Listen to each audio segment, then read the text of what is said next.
Do you want to grow old and to be able to see how much life has changed? Or to see your grandchildren get old?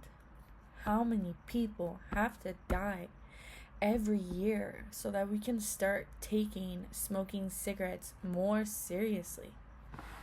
How many moms, brothers, sisters, or grandparents have to die just so smoking can be looked at more serious than it already is? What if you knew that the item that feels like takes away your stress actually increases your stress in the long run? A lot of people suffer from addiction, and sometimes individuals never get the chance to receive help or even come across somebody who cares to help. Addiction is hard, and cigarettes are very addicting.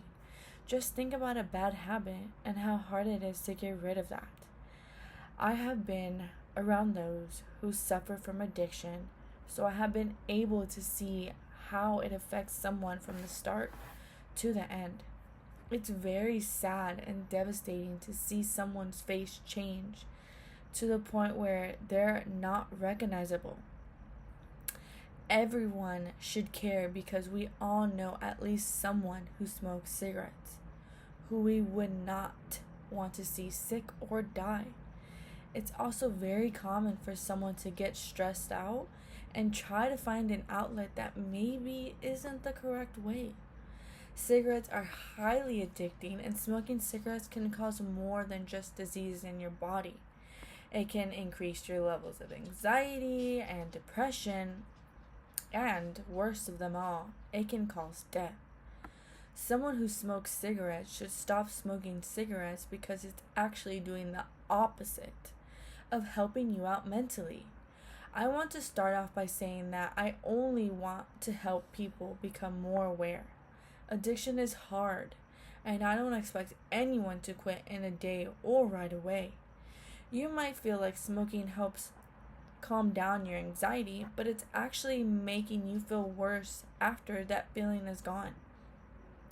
An article from Mental Health Foundation says that some people smoke as self-medication to ease feelings of stress. However, it is shown that smoking actually increases anxiety and tension. Nicotine creates an immediate sense of relaxation, so people smoke it in the belief that it reduces stress and anxiety. This feeling is temporary and gives a way to withdraw symptoms and increased cravings. So smoking actually does what most smokers says that it doesn't do. Next, I would like to emphasize that cigarettes can cause depression, and depression is linked to suicide. Suicide is one of the leading causes of death, and we should always take someone's mental health serious. Suicide is not something that should be joked around about, and is something very serious and something that unfortunately is becoming more, should I say, often, and we do not want to normalize suicide. It's really sad that, people feel like they cannot reach out for help. Over periods of time, smoking eventually causes a chemical change in your brain that is linked to depression and can make it worse. An article, Why Smoking Might Be Making Your Depression Even Worse by Kylie M. states that though its mechanism of action does help you feel better in the moment, smoking does not help with depression overall. In fact, it is likely making your depression worse by encouraging lower levels of dopamine, and your body is associated with symptoms of depression. The most scary part is that it's hard to get out of depression, sometimes impossible without medication, so it makes it worse. Imagine being addicted to cigarettes and also being depressed, like one of the two hardest things to overcome. And when medication gets involved, it makes things even more heavier on the body. Lastly, and the most crucial part, is why cigarettes are addicting. We all know that nicotine is a part of the cigarette that is very addicting. And addiction is something that should never be dismissed once aware of the problem. It also takes a lot of discipline, resources, and time to overcome nicotine addiction. I know how hard it can be because I've seen and helped friends with addiction. An article called 20116 Nicotine Dependence from CAM states that nicotine releases a chemical called dopamine in the same regions of the brain as addictive drugs.